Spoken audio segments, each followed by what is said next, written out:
Le micro de Martha.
Hello, everybody.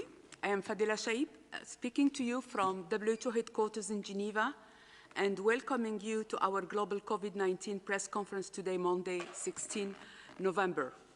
Present in the room is the WHO Director General, Dr. Tedros.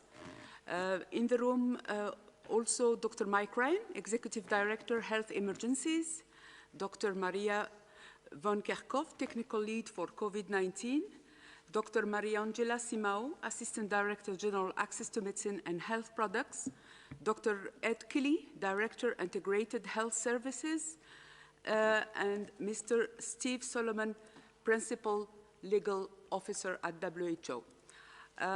Welcome all. As usual, we have simultaneous interpretation in 6 UN official languages, plus Portuguese and Hindi. Now, without further ado, I will hand over to Dr. Tedros for his opening remark. Dr. Tedros, you have the floor. Thank you, Fadila. Good morning, good afternoon, and good evening. This is not the time for complacency. While we continue to receive encouraging news about COVID-19 vaccines and remain cautiously optimistic about the potential for new tools to start to arrive in the coming months. Right now, we're extremely concerned by the surge in cases we're seeing in some countries, particularly in Europe and the Americas. Health workers and health systems are being pushed to the breaking point. WHO has issued guidance and tools to increase capacity for the medical and public health workforce and supplies and facilities to manage COVID-19 patients. At present, WHO has 150 emergency medical teams assisting countries in the planning and implementation of their emergency responses. WHO and partners are working with governments and health leaders to ensure that there is cover for health workers that are sick, that there are enough beds for COVID-19 patients and for essential services to continue safely, that there are enough masks, gloves, and other protective equipment, that governments have access to enough tests, therapeutics, and supplies to cope with demand now, and that health systems will be ready when safe and effective vaccines are rolled out. Health workers on the front lines have been stretched for months. They're exhausted. We must do all we can to protect them, especially during this period when the virus is spiking and patients are filling hospital beds. In this moment, when some governments have put all of society restrictions in place, there is once again a narrow window of time to strengthen key systems.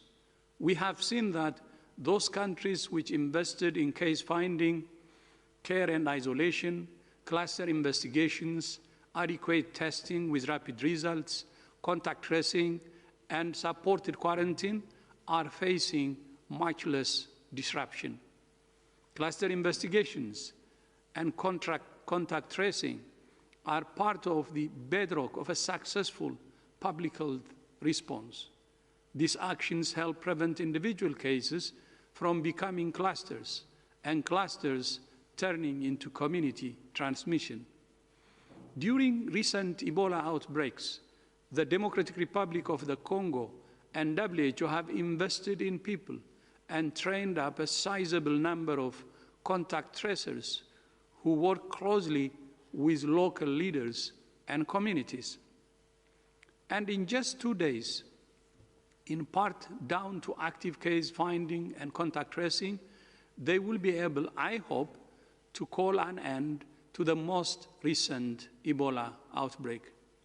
As countries take extreme measures to curb the rapid spread of COVID-19, now is the time to invest in the systems that will prevent further waves of the virus.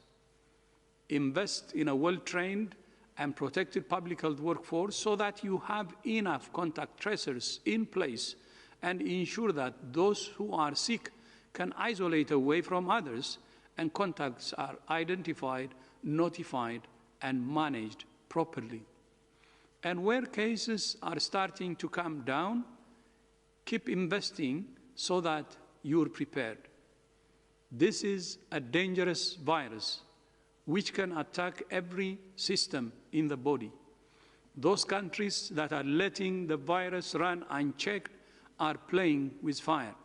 First, there will be further needless deaths and suffering. Second, as we featured 2 weeks ago in a press conference, we're seeing a significant number of people experiencing long-term effects of the virus. Third, health workers in particular are facing extreme mental health pressure, and cases are severely burdening health systems in too many countries. Health workers went into medicine to save lives, as you know. We must avoid putting them into a situation where they have to make impossible choices about who gets care and who doesn't.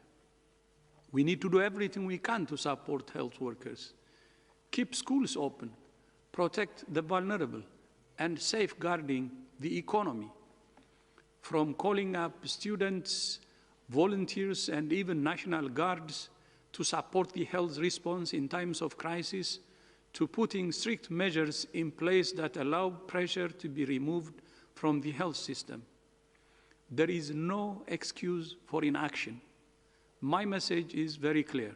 Act fast, act now, act decisively.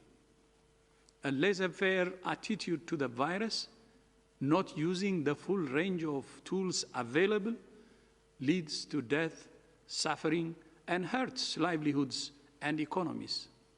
It's not a choice between lives or livelihoods. The quickest way to open up economies is to defeat the virus. Last week, leaders came together at both the World Health Assembly and the Paris Peace Forum. High on the agenda was the ACT accelerator and ensuring equitable access to new rapid tests, therapeutics, and COVID-19 vaccines. The European Commission, France, Spain, the Republic of Korea, and the Bill and Melinda Gates Foundation pledged $360 million to COVAX, the vaccines pillar of the ACT accelerator. New contributions bring the total committed to $5.1 billion. This is very substantial, but to ensure that tools are rolled out quickly across the world so that we save lives, stabilize health systems, and drive a truly global recovery, another $4.2 billion is needed urgently, and a further $23.9 billion will be required in 2021. With countries spending trillions to prop up economies, COVAX represents the best possible deal as it will mean a quicker recovery for all and an end to stimulus. G20 leaders will meet this weekend. This is an opportunity for them to commit financially and politically to the ACT accelerator and COVAX so that together we can end this pandemic quickly. It's also a moment for us to strive for the world we want. This cannot be business as usual. The time has come for a fundamental shift toward health being seen as an investment rather than a cost, and the foundation of productive, resilient, and stable economies. Health is central. To reflect this, last week I launched a new council on the economics of health for all, to be chaired by distinguished economist Professor Mariana Mazzucato, to put universal health coverage at the center of how we think about value creation and economic growth. Health, like the climate crisis, inequality, and conflict cannot be tackled in silos. A new collective way forward is needed to ensure that we deliver on the promises of the past and tackle these intertwined challenges together. I thank you. Thank you, Dr. Tedros, for those remarks. I would like just to add an information. We have with us Dr. Soumya Swaminathan, Chief Scientist, and Dr. Kate O'Brien, Director, Immunization, Vaccines, and Biological, remotely. Now, I would like to open the floor to questions from members of the media. I remind you that you need to raise your hand, use the raise your hand function in order to get in the queue to ask your question. I will start with Antonio Brotto from EFE, the Spanish news agency. Antonio, can you hear me? Sí, Fadela, hola, buenas tardes. Quería preguntar sobre las vacunas que ahora mismo están dando buenos y concretamente sobre Moderna, porque Moderna es la única de las tres que se han ofrecido resultados superiores al 90% que está en la red COVAX. Entonces, ¿cómo afecta esta buena noticia preliminar de Moderna a los programas de investigación y distribución de la vacuna que está apoyando la OMS y Gavi a través de COVAX? Thank you, Antonio. Dr. Swaminathan, can you hear me? Yes, I can. Thank you for the question.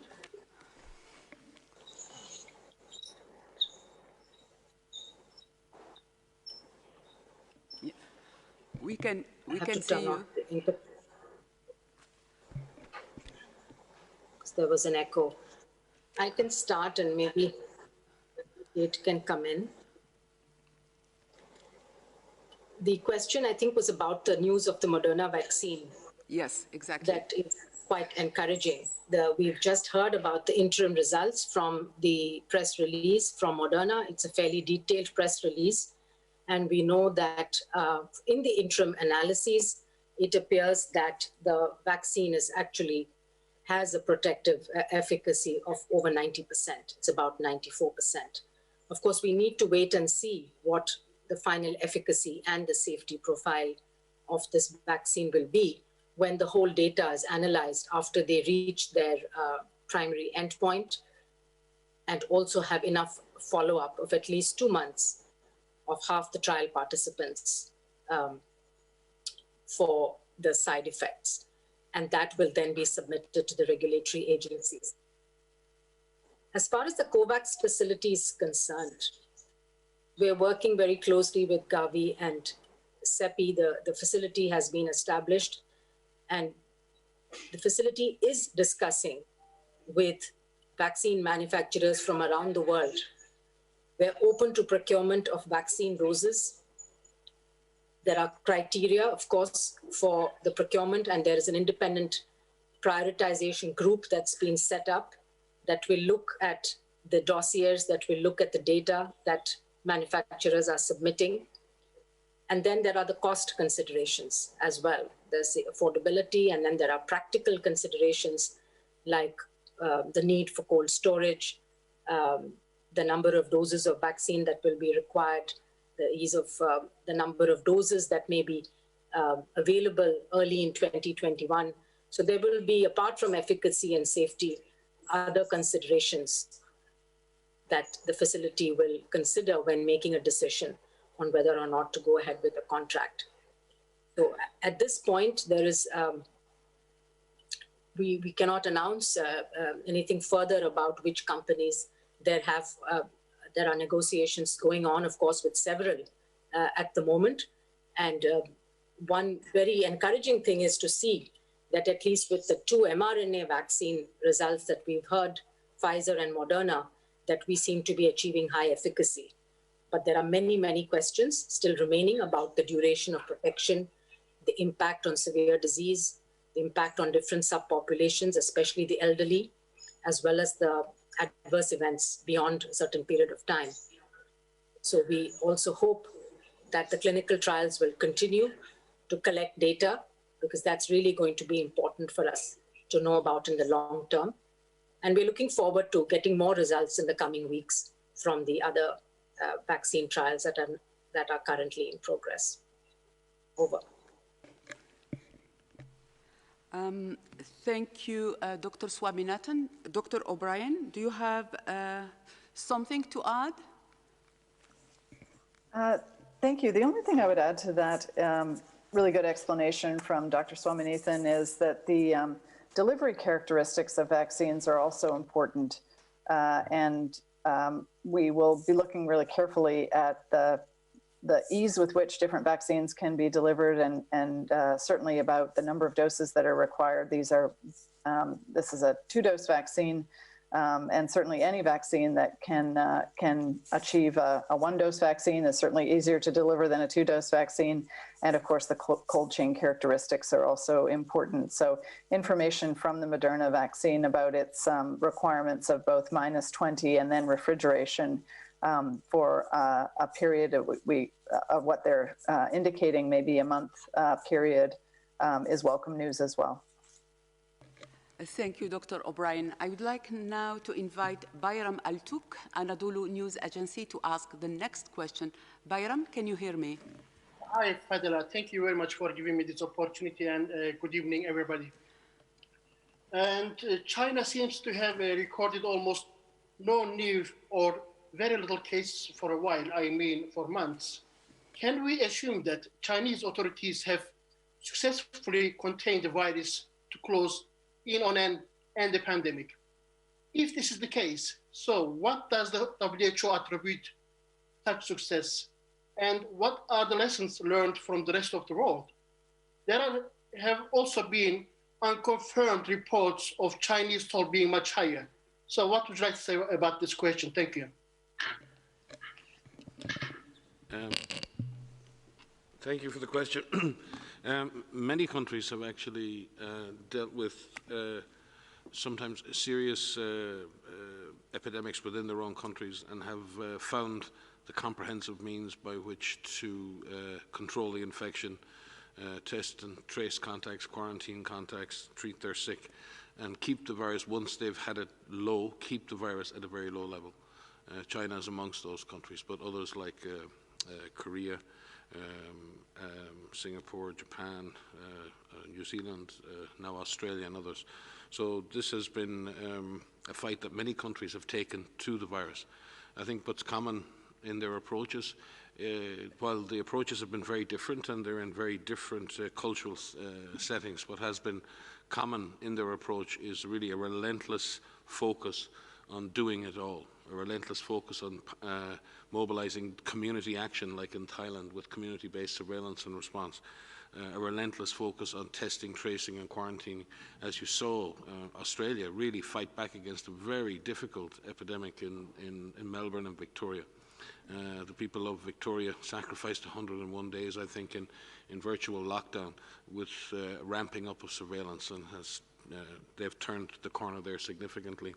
So from that perspective, I think what we can see between countries is that capacity both to chase the virus, take the fight to the virus, protect vulnerable groups, keep the health system ticking over, and when you get to that low level, following through with very aggressive measures when cases and clusters occur. Very good cluster investigation like we've seen in places like Japan, both prospective contact tracing and retrospective investigation of cases to find out whether they were part of clusters. So much of that is the stuff we've been saying for months and months, a comprehensive strategy aimed at controlling the virus, aimed at protecting the vulnerable, aimed at saving lives.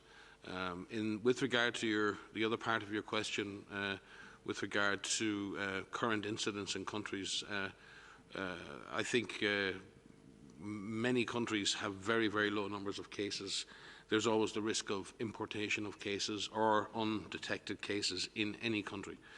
We have no evidence right now that the situation in China is anything other than extremely low levels of the virus, with a very aggressive response to any upsurges that you've seen. Again, with much of the mass testing that's gone on, and mass testing is not something that's accessible to all countries. That takes a huge amount of resources to do, and for many countries that's not a feasible or even advisable option. But in the situations where it has been done, very few cases have actually been picked up as part of that mass testing. If there were a large number of undetected cases in the context of local transmission, one would expect to find cases through that process. So no, we don't believe at this point that there's any evidence that points to a significant problem in China. Maria? Yeah, just to highlight the part of the question of what can we learn from others, I think that's exactly the right question we need to be asking and constantly asking, because there's so much that we're learning from each other. As Mike has pointed out, this is a comprehensive set of measures that China, that Japan, that Australia, that so many countries, that Germany, that so many countries have been using right now. And I think some of the things that stand out is the doing it all, making sure that there's a comprehensive, aggressive approach in case finding, but using the system that's also in place to find cases that may be picked up in the community. So using your influenza surveillance system or your respiratory disease surveillance system that exists in country to also test a subset of those for COVID-19 are incredibly helpful to see if you might be missing chains of transmission. And some of the things that work, you've heard us say many times before, arguably some of the most important things to do is to be able to isolate cases, really isolate those cases in a medical facility if possible, in a community center that is specifically catered for COVID patients, depending on the severity of their symptoms, or if they need to be cared for at home, making sure that they're isolated from other family members. This is difficult to do in multi-generational homes or homes that have a lot of different people, but having a known case in the home, they need to be isolated from their loved ones. And that will really help break those chains of transmission. The other thing is supported quarantine. So finding the contacts of the known cases and putting these individuals safely, securely supported in a quarantine facility, or again, if they need to be quarantined at home away from others. This is what breaks chains of transmission. And in countries, the last thing just to highlight, one of the things we repeatedly see in countries is when you have a supported, enabled, empowered community to carry out individual level measures where they know, where I know, what do I need to do, what does my family need to do, what does my community need to do, all of that contributes to reducing the spread. And that is something we cannot emphasize enough, because right now we need everyone everywhere to really be doing what they can to support, to make sure that they don't get infected themselves, and to make sure that they don't pass the virus to someone else should they either be infected or exposed. And so these are things that we need to continue to focus on, and we will continue to put these messages out day in and day out. Thank you. I would like now to invite Gunilla von Ho to ask the next question. Gunilla, can you hear me?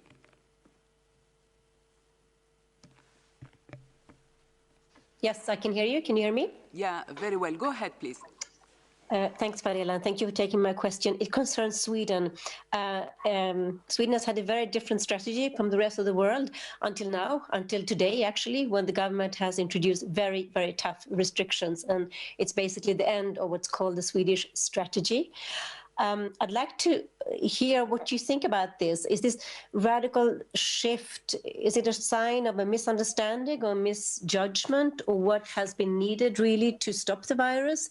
And how useful can it be in this situation with a surge of cases to recommend the use of face masks in Sweden, which is basically the only country not recommending face masks? Thank you. I think all countries have had to adapt to the realities of this wave of transmission of the virus. I think it was quite clear in the first months of the spread of this disease that while it had a major impact, the vast majority of people still remain susceptible to the virus, in most cases more than 90%. As the virus has spread again, particularly in the European region, and as people have suffered that fatigue of maintaining physical distance, wearing masks, hand washing, not attending crowds and gatherings. It is difficult. It's difficult for all to maintain discipline in that, self-managed discipline in that. The Swedish authorities had engaged and had, I believe, very high levels of compliance with their original measures back in the spring. And that social contract that exists in Sweden, the fact that the majority, I think over 50% of households in Sweden are single-person households. They did see issues in long-term care facilities amongst some immigrant populations who live in multi-generational homes, so it wasn't without its difficulties. I think this time round, Sweden has begun to implement and ask its population to do even more in terms of behavioural adaptation, and it has added into that some mandated measures. WHO's advice regarding mask wearing, I think, is quite clear. Masks work in particular environments where you can't maintain physical distance, where you're in a crowded setting. We would like people to look at all aspects of how you protect yourself, to look at your risk score, in a sense, on a weekly basis. You need to look at all of the activities in terms of the locations, the durations and the intensity of the contact you're going to have with people in those situations. There are many situations where wearing a mask is a very good addition to all of the other measures, maintaining physical distance and washing hands, avoiding crowded places, and in particular linking the hand sanitization and hand washing to mask use as well. It's really important that people wear masks properly, use the right kind of masks, but also wear masks properly fitted on their face and not under their nose, and also take care that when you're applying the mask and taking off the mask, you're using your hands, and therefore that should always be done with proper regard for sanitization. So we would advise all countries in situations of widespread community transmission to consider the utilisation of masks in those specific contexts where transmission risk is high. I'll pass to Maria for the specifics on that. But again, with regard, it's easy in all of these situations. Countries are on a journey, and countries are trying to use the data as best they can to protect their populations. These decisions are made in good faith.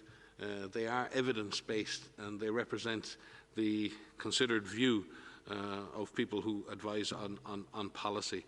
Adjusting and shifting and changing those policies is not a weakness, that's a strength. It takes courage sometimes to move away from a path and recognise that you have to add additional measures. That's not a failure, that's a sign that the system is capable of listening, adapting and adjusting to new realities that you didn't expect to be the case.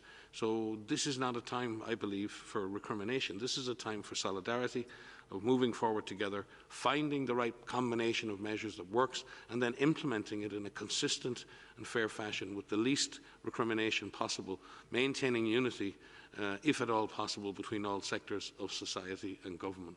Maria? Nothing.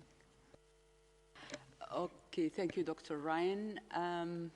I would like now to invite RFI, Jeremy Lange from Radio France Internationale to ask the next question. Jeremy, can you hear me? Yes, I can hear you, Fadila. Can you hear me? Yeah, very well. Go ahead, please. Thanks, Bob. A question. I would like to know, what is the dominant feeling right now at WHO? Are you more amazed by the results of Moderna, Pfizer, and the likes?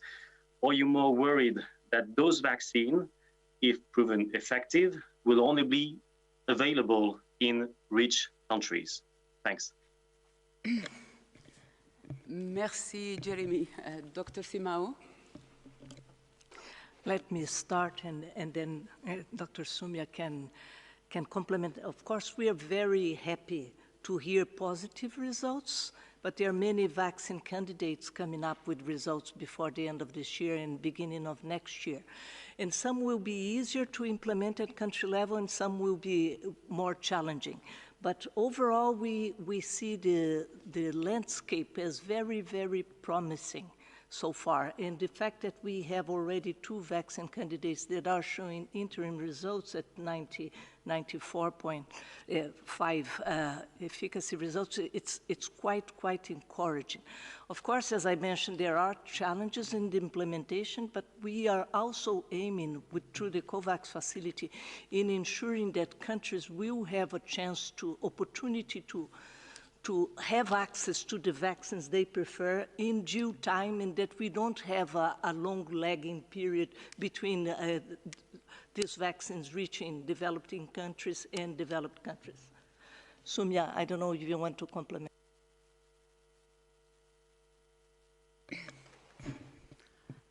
Dr. Swaminathan? I think Go ahead, please. Marian Angela has answered the question. And we remain optimistic, and we would like to work with all manufacturers and developers with the COVAX facility to ensure that we have the widest possible selection of candidates available, because some candidates will suit more in certain situations, perhaps in certain subgroups like the elderly. Some will have different storage conditions, and so on. So it would be good to really have a portfolio of products so that countries can also have some choice in the matter. But I think we're looking at least the first half of next year as being a period of very, very limited doses. Supplies are going to be limited. There are bilateral deals that many of the companies have done. So many of the doses have already been booked by some countries.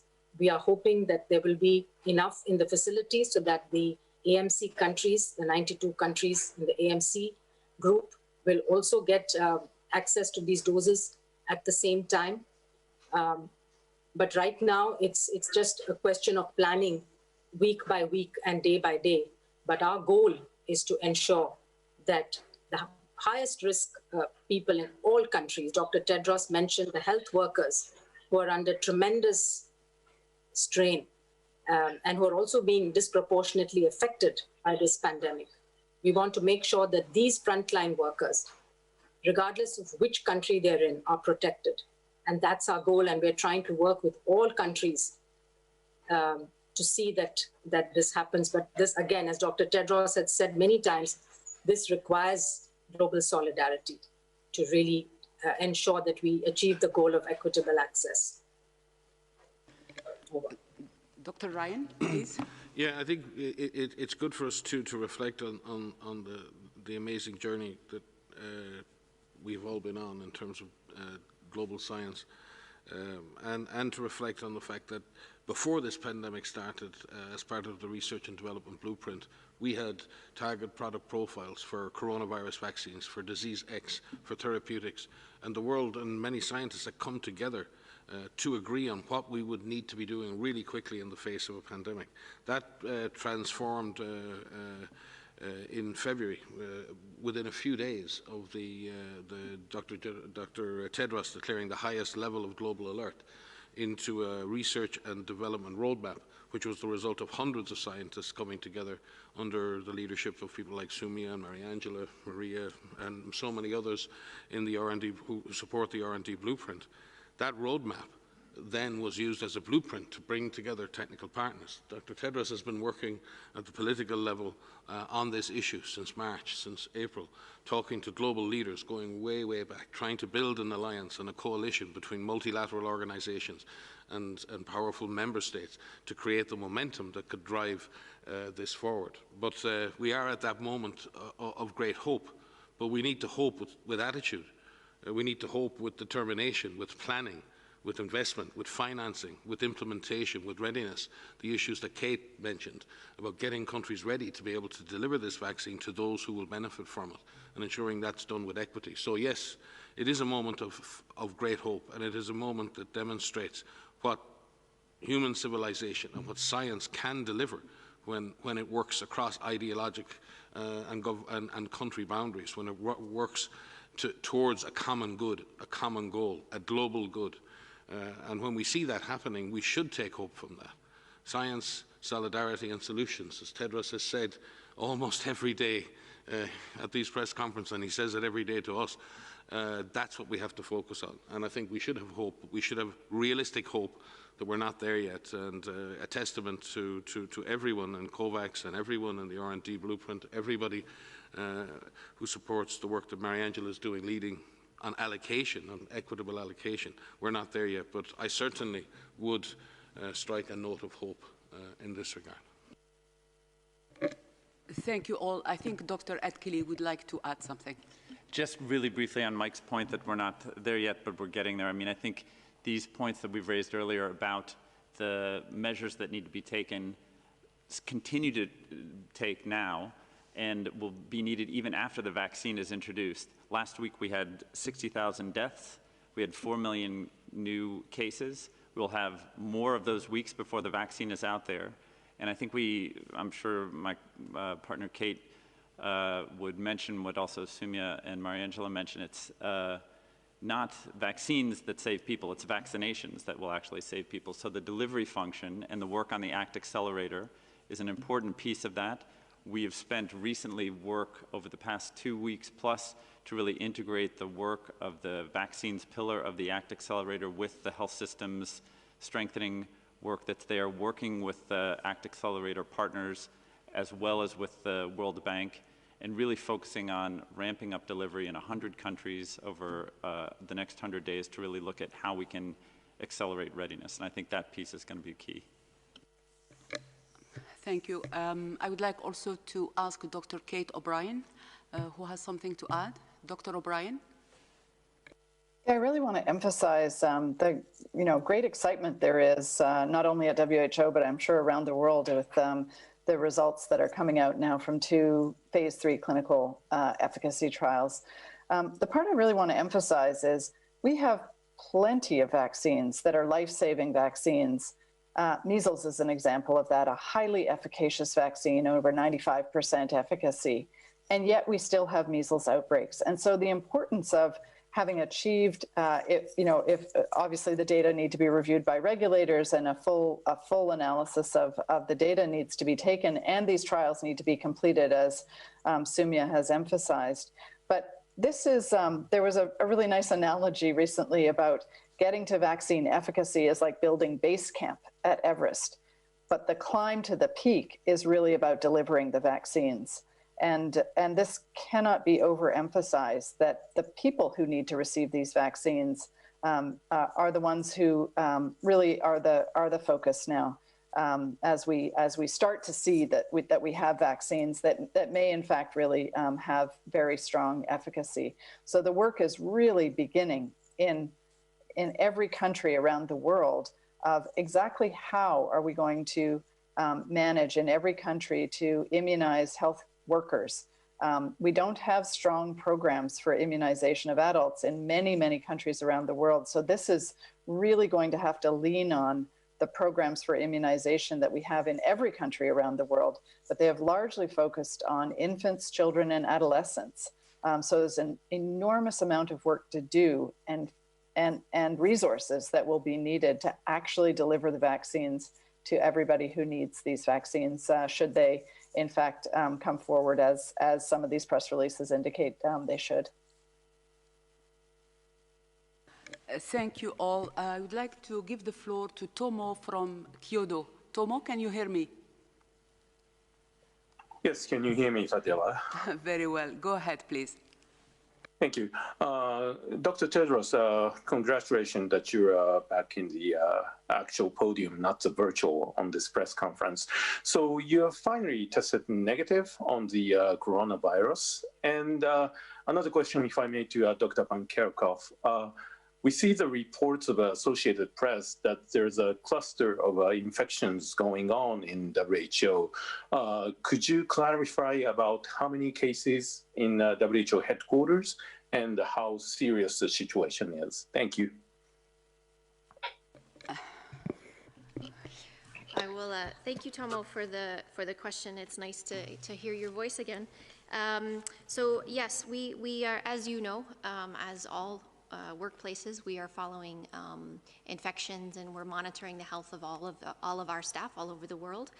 We have had cases that have been staff members, and yes, I did also see the AP story There have been 65 cases associated with HQ staff, headquarters staff, not all of which have been on the premises. There have been 36. Those 65 are from the start of the pandemic. So let us be very clear on that. And clearly, the AP is reporting on an email that was sent to staff about that. So those are 65 cases reported since the beginning of the year. 36 have had access to the premises, who have been on the premises. As I'm sure you know, we've greatly reduced our staff in the building. We're working in these different types of phases depending on the epidemiologic situation in the areas that are around us, as most workplaces are doing. And we have had some cases that have been associated with the premises. We do have some cases in the last week that are linked together. We don't know if they're an actual cluster. So what we do is when we have any cases is we first make sure that they have access to a test, make sure that they have access to appropriate care. All are doing well. All have mild disease or asymptomatic. And we are tracing back, and we're also tracing forward. So what we do is we carry out contact tracing to see who they came in contact with, to see if there are any further onward transmission, as most countries are doing. But we also look back to see what did they do in the previous 14 days, for example. And so we do have cases that are linked within a team, but there are possible ways in which they were infected outside of the premises. So we're still doing the epidemiologic investigation with that, with these individuals, but they are all doing well. And just for your information, we have initiated a number of practices in the building, again, as all workplaces have, with our physical distancing, with the use of masks when we can't physical distance, making sure our ventilation is appropriate, making sure that we reduce the footprint on the campus, we limit our in-person meetings. We have utilized a lot of the different online platforms to have our meetings so that we continue to do the work that we do.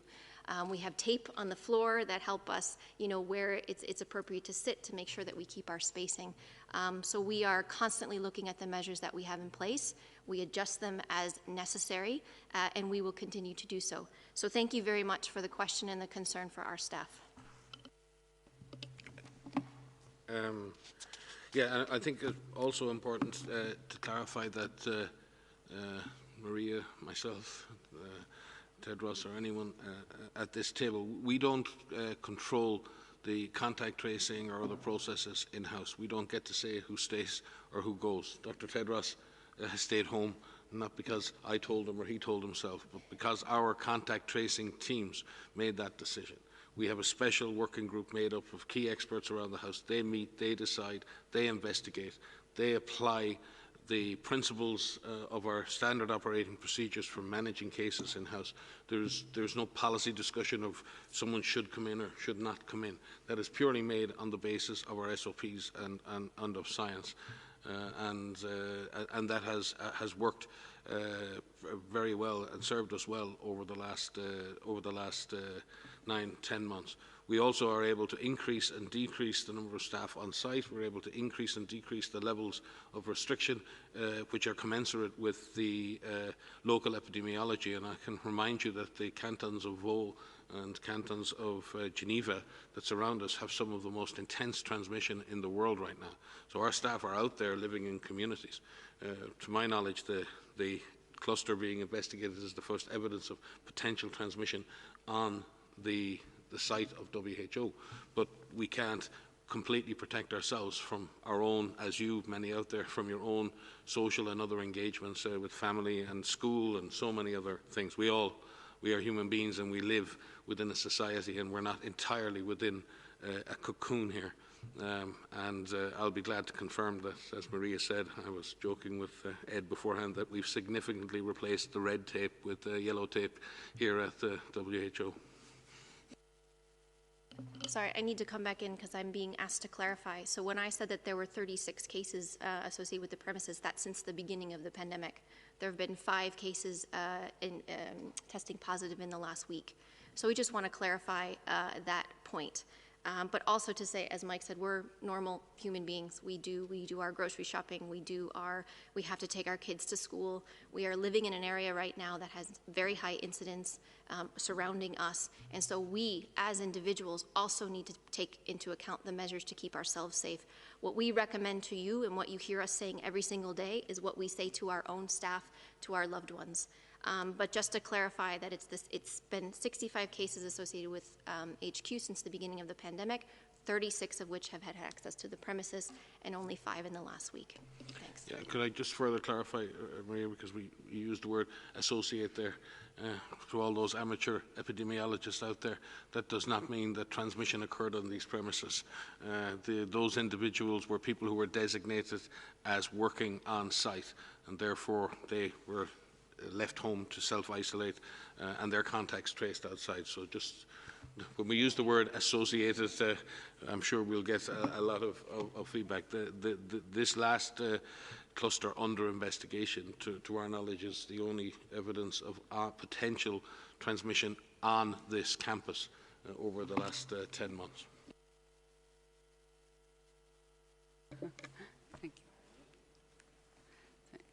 Thank you. Thank you both. I would like now to call on Elena Gordon from the World GBH to ask the next question. Elena, can you hear me?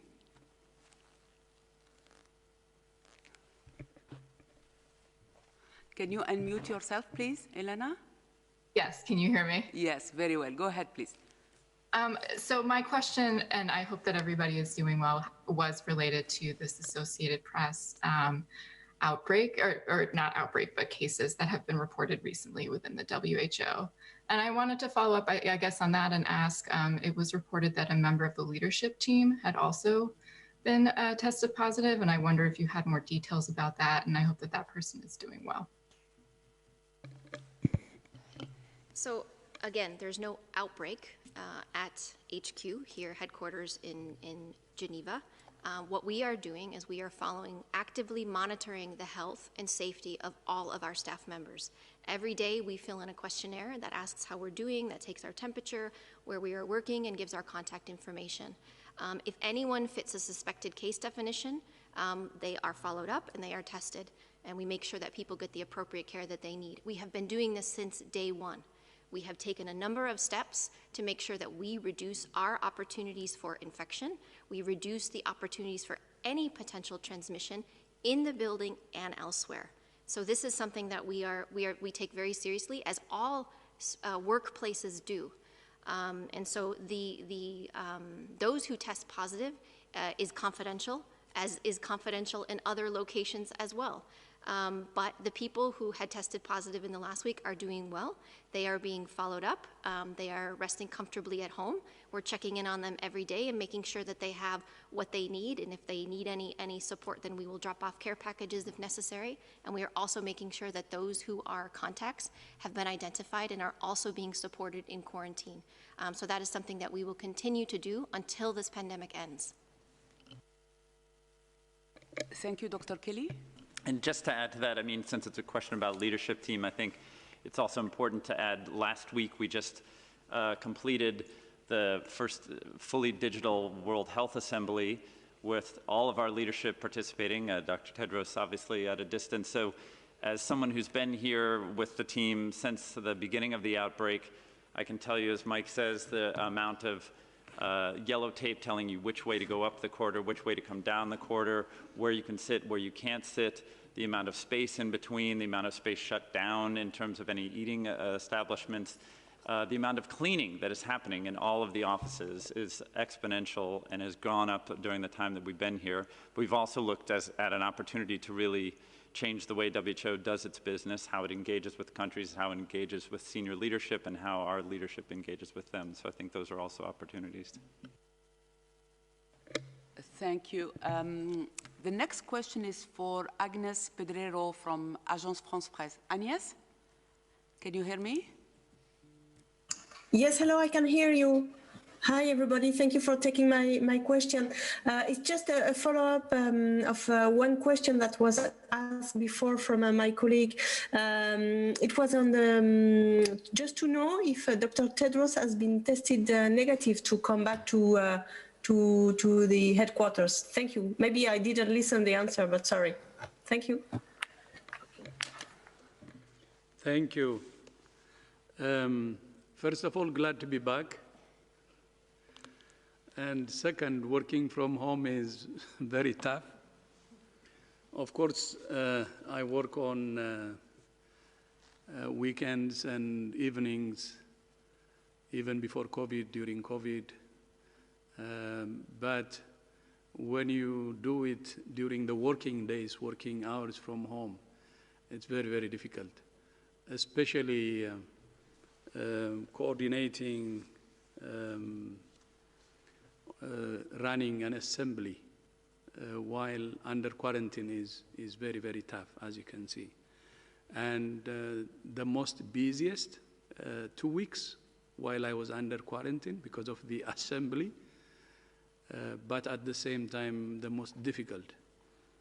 But I was okay, no symptoms. It's day 17 now, and followed the protocols because of no symptoms and also the full follow-up of the protocol. I didn't see the need for testing. I can assure you that I'm okay, and actually very, very busy. So the most important thing is following the protocol. Thank you. Thank you, Dr. Tedros. I think we are coming to the end of this press conference. Before I close it formally, I would like to invite Dr. Tedros for his final words. Dr. Tedros, the floor is yours. Okay, thank you. Thank you, Fadila. And thank you so much for those who have joined today. And see you in our upcoming presser. Thank you. All the best. Thank you, Dr. Tedros and colleagues, for your participation. And many thanks to journalists who are regularly following our press briefings. And special thanks also to our interpreters team. I remind you that we will send you the audio file and Dr. Tedros' remarks right after the press conference. The full transcript will be available as of tomorrow on the WHO website. If you have any follow-up question, please don't hesitate to contact the WHO media team. Thank you and have a nice evening.